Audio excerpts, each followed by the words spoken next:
What's up, people? Today I'm going to show you how to replace a seat cushion in a second gen Dodge. I think this will go for all of them, for all the years. I have the leather seats and the electronic controls on mine. So went on eBay, bought a new seat cushion. And I can't remember what I paid for it, but right here, looks like it's pretty good quality. I've seen seats worse than mine, but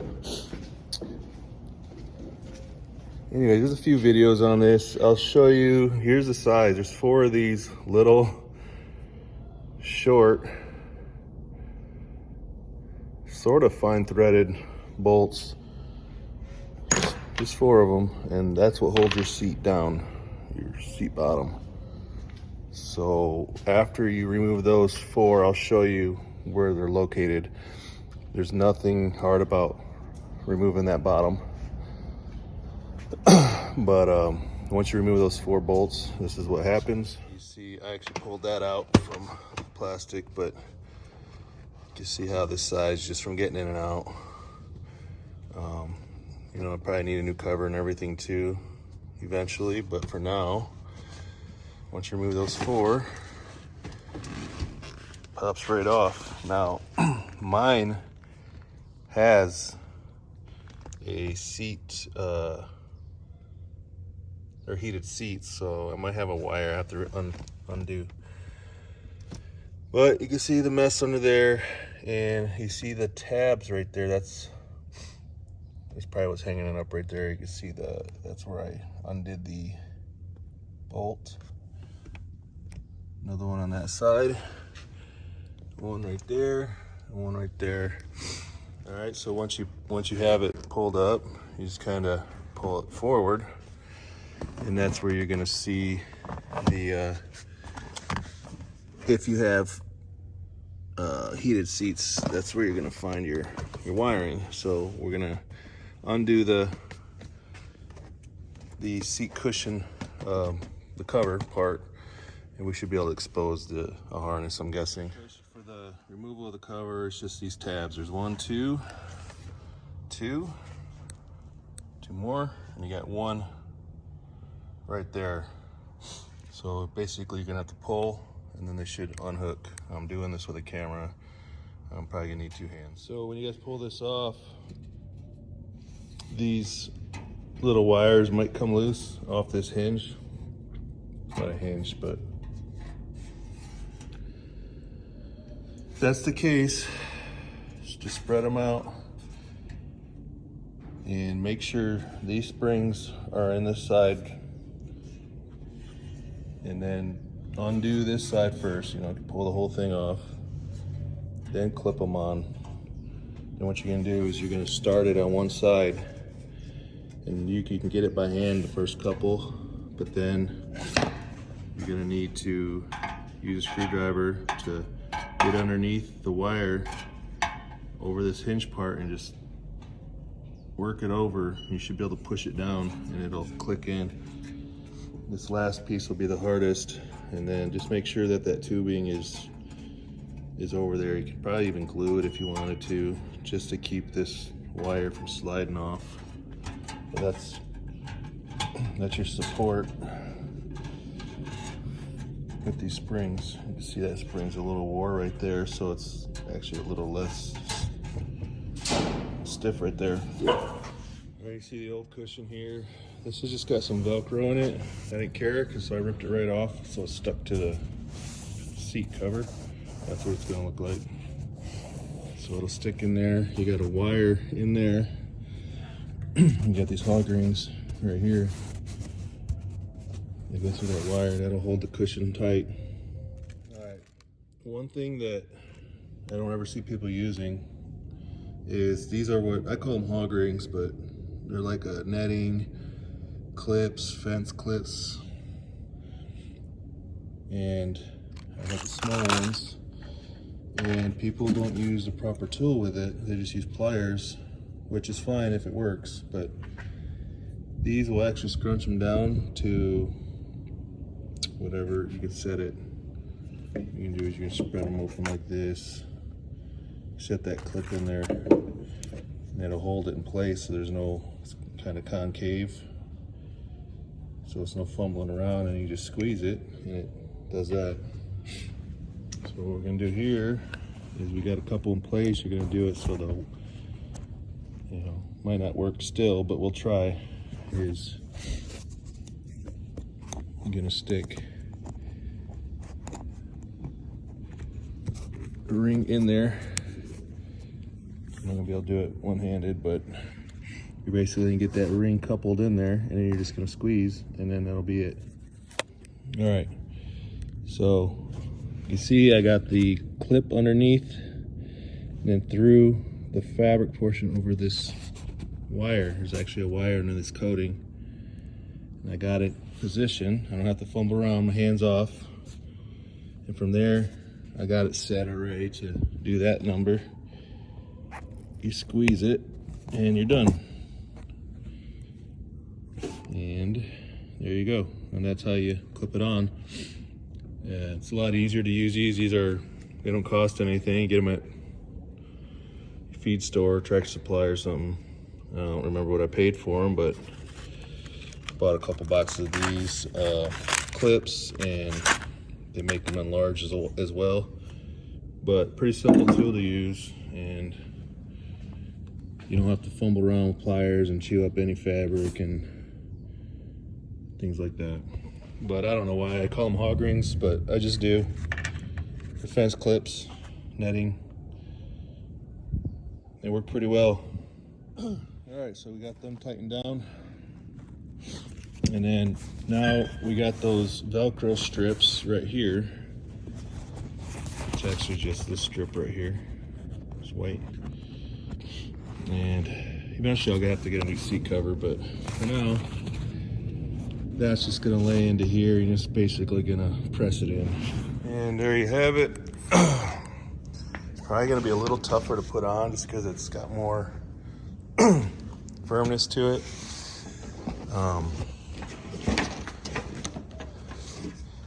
It's probably gonna be hard to stretch over it, but we'll give it a go. So you can see where this one sat inside it, kind of hugged it. You know, it's pretty wore out now. This one's gonna be, you're gonna have to press it in there. Maybe there's gonna be even instances where you might have to cut a little foam.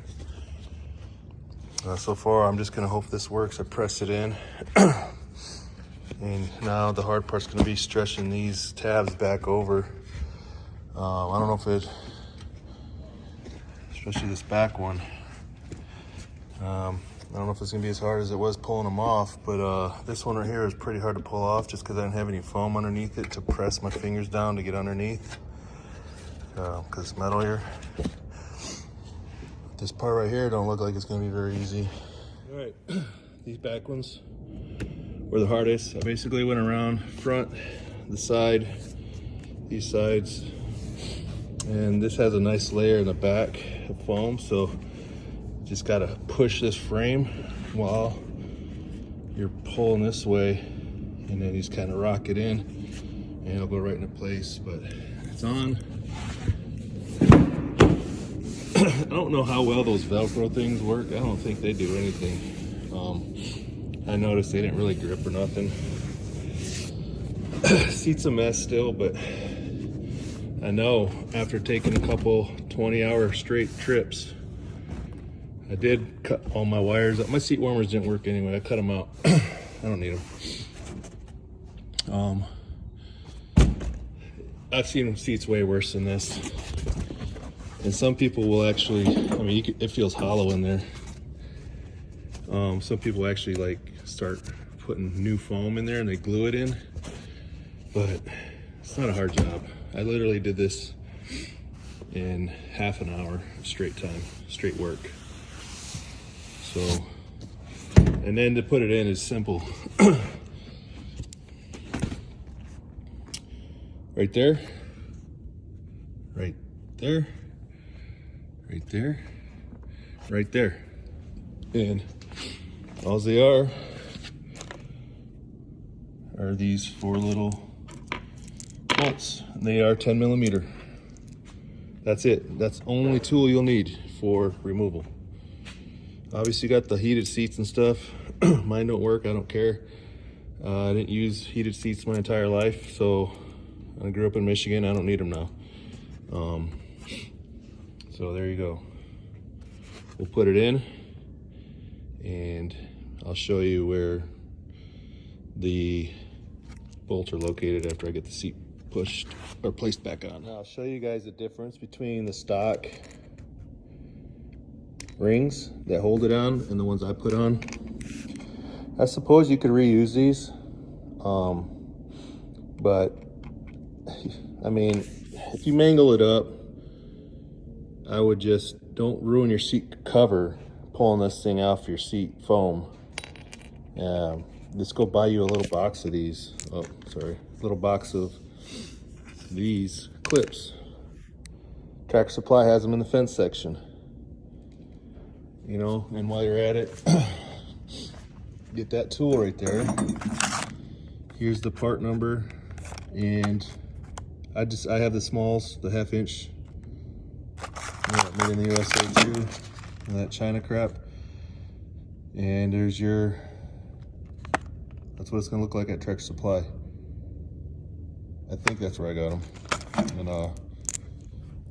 don't bother with the stock clips right there.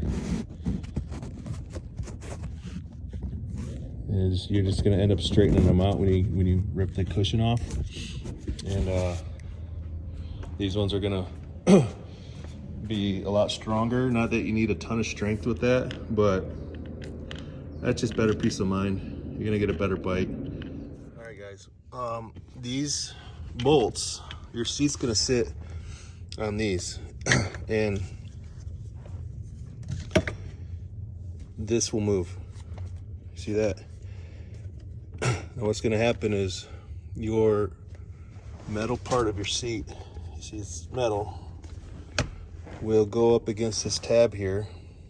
The bolt will go through the bottom of this hole, and that'll hold it in place, I guess, that little guide, so that your holes line up.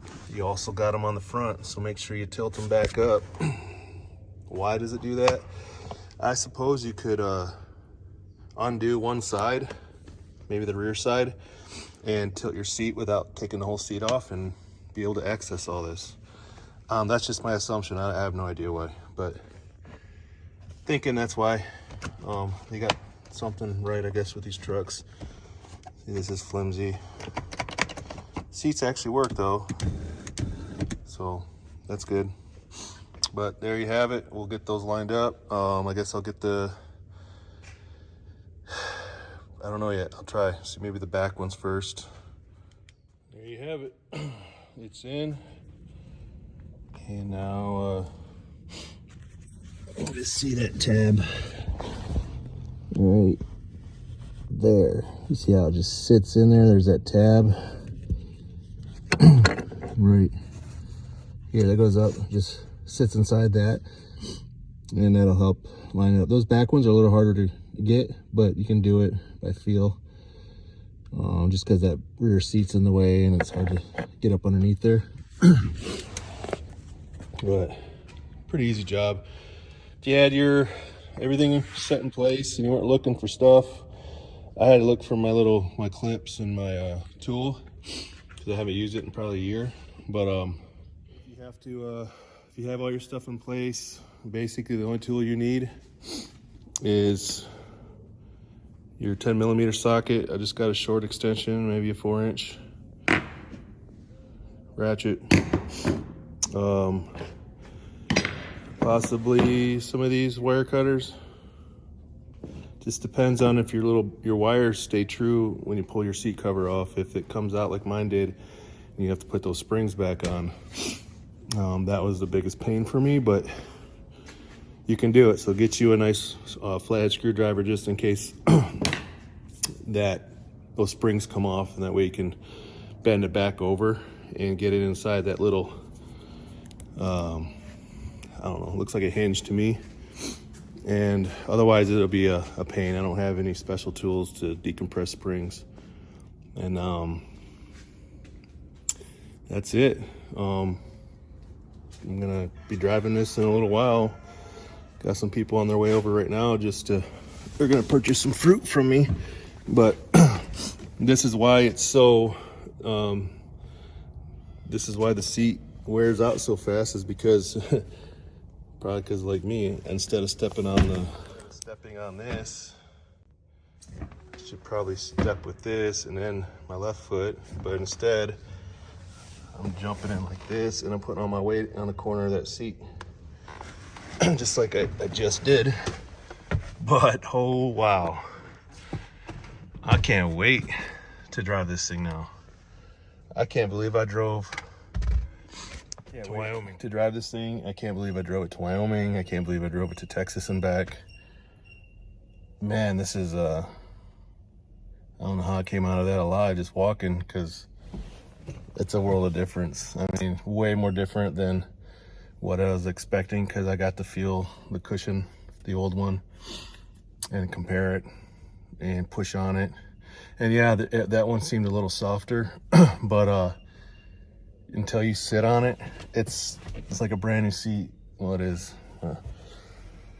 Anyways, I did a lot of work to this truck, and I mean, it's a beast now. Only thing is, I can't really use it to its full potential because I don't have a transmission in it yet. Well, there's one in it, but it's not built, and I need to build it. So I'm in the market for a transmission. I found a couple. They're like 5 hours away. Like $1,000, I think is one, and one was $1,200. One was actually a kid rebuilt it himself, and I'd still tear it apart, because it's just one of those things with transmissions. You don't know what parts they use. He didn't beef it up or nothing. He just replaced parts with the same. So I'll be tearing whatever transmission I get apart, buying a master rebuild kit, putting some new input shafts, all the new billet shafts. So I'll be putting a couple, grand at least into it after I buy it. And then I'll probably drop this one, and after that experience of rebuilding it, I'll be more confident, and I'll just sell my other one. And then eventually I like to rebuild my motor as well. So I actually like to have one on standby, just even though this got 375,000 miles on it. I'd actually like to have one on standby, just as whatever, in case I need to drop one in or work on it, or just know my engine, in and out of every part of my engine. So eventually I like to rebuild an engine outside of the truck, access everything, put the coolant bypass in, and then when this one's on its last leg, just pull it, and I'll have that one ready, and just put some of the stuff from this engine on it, like my turbo and my injectors and all that, and then do the same, eventually rebuild this one when it goes bad. Just always have one. So or worst case scenario, I can sell it easily, because the market right now, it's hard to find parts, and when you do, they're pricey. So yeah, so if I didn't have people coming over shortly, I'd be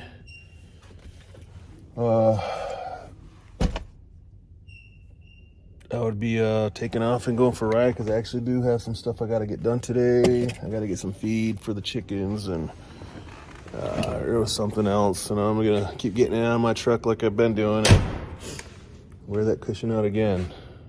But pretty excited about that. I got that done pretty quick. I shouldn't have put it off so long. I'll show you guys the engine real quick since we're here.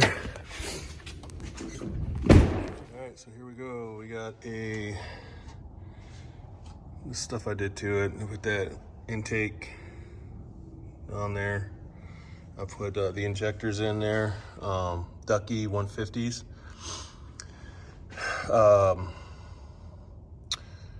And I did some valve lashing adjustment. Also put a new exhaust manifold. You can see the old probe over there for my gauge. I now have the probe mounted there. and that's going to a Quadzilla, which I can adjust on my phone. I got the S&B filter. I got the Borg Warner 360 SX 364, or is it S364 SX? Don't remember, but got that in there. 5-inch straight pipe off the back. That Adrenaline Quadzilla with the iQuad. You can access it through your phone on the fly. And you know, the wiring right there. Actually pretty easy to install that. Got the, you have to tap that into your VP44, which people stress about it. I don't know why, but it's easy. And then once you do that, you basically route your wire. You can see that green wire, or actually that pink wire, pink and white. And there it is right there. And it taps in right there where that red wire is. And that's, yeah, I actually have the cover, but the tabs broke, so.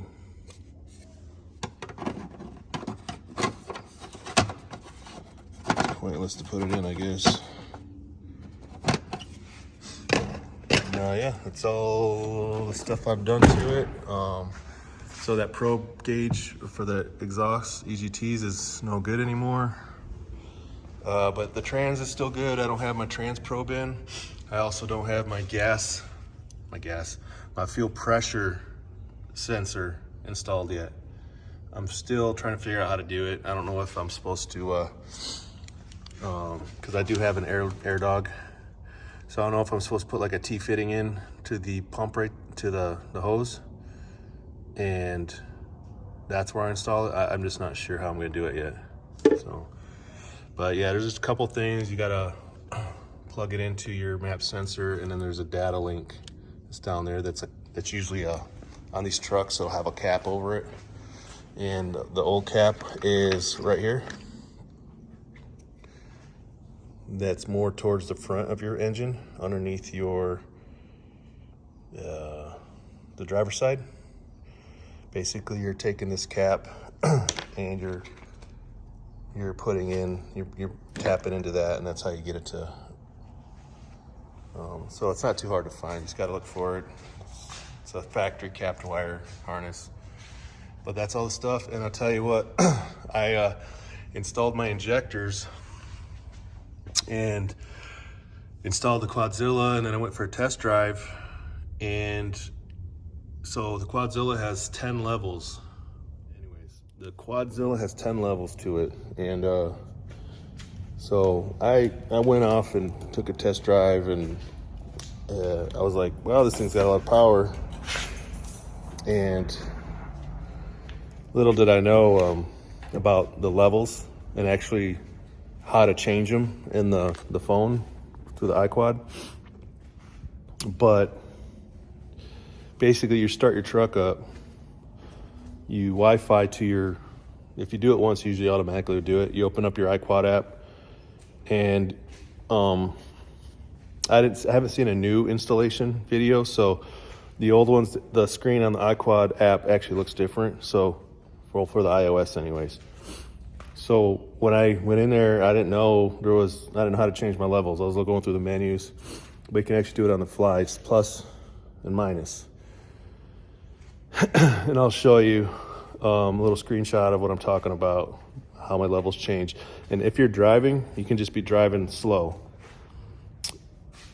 When you do it on the fly, you'll notice immediately, like 1 to 2, it actually starts at 0. So what I'm getting at is, I took this truck for a test drive, and I just kind of eased into it. I didn't stomp on it like to peel my tires or nothing like that. I just, not from a stop, I was rolling already, and then I would kind of get on it a little bit just to see if there was any change.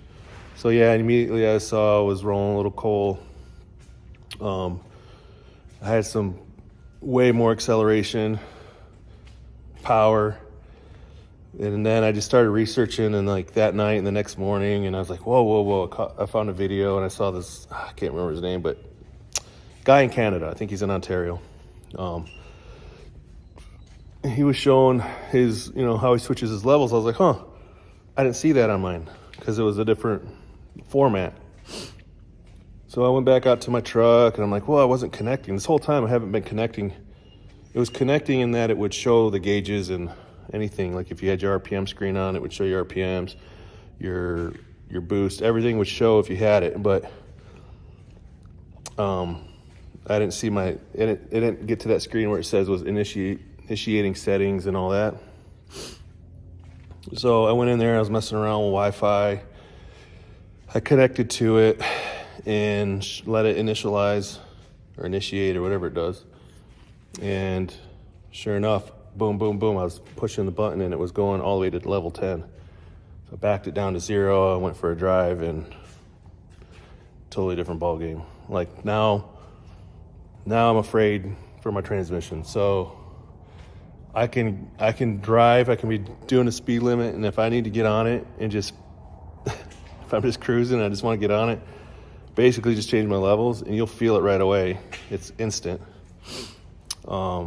It's just got way more power. I can get highway speeds in seconds.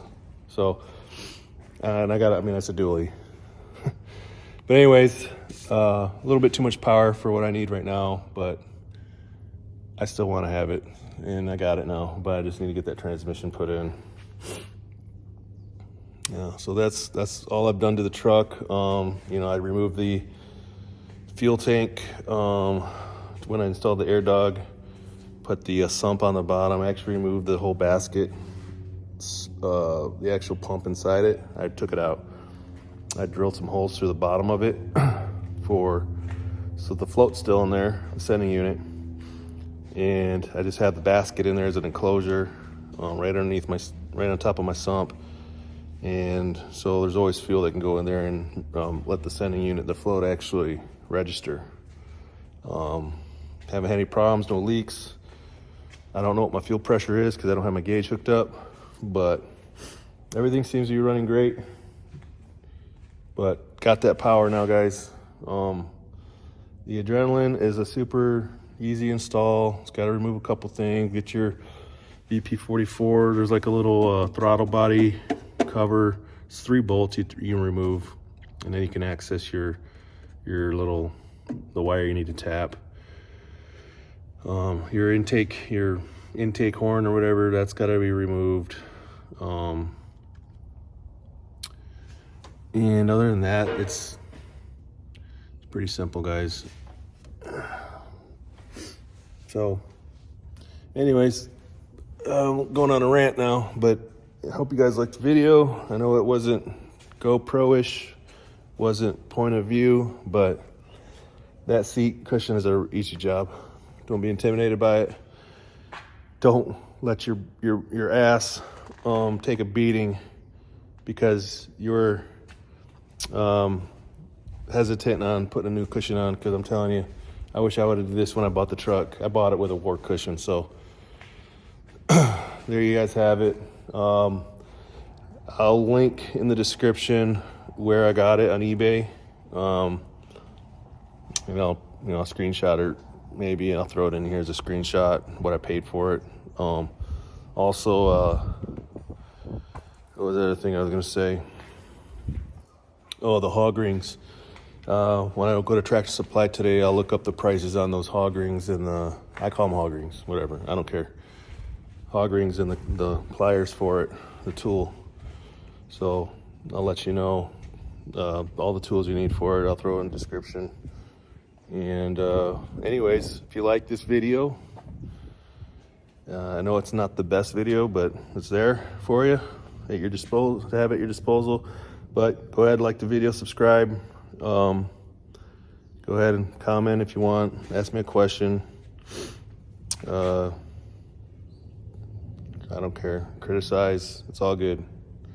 I can handle it. Have a great day. And if you know somebody that's got a second gen and it's always crapping on them, share my video with them, and we can share frustrations together in our second gen world. As I say that, I see a drip of oil on the floor. Have a good one, guys.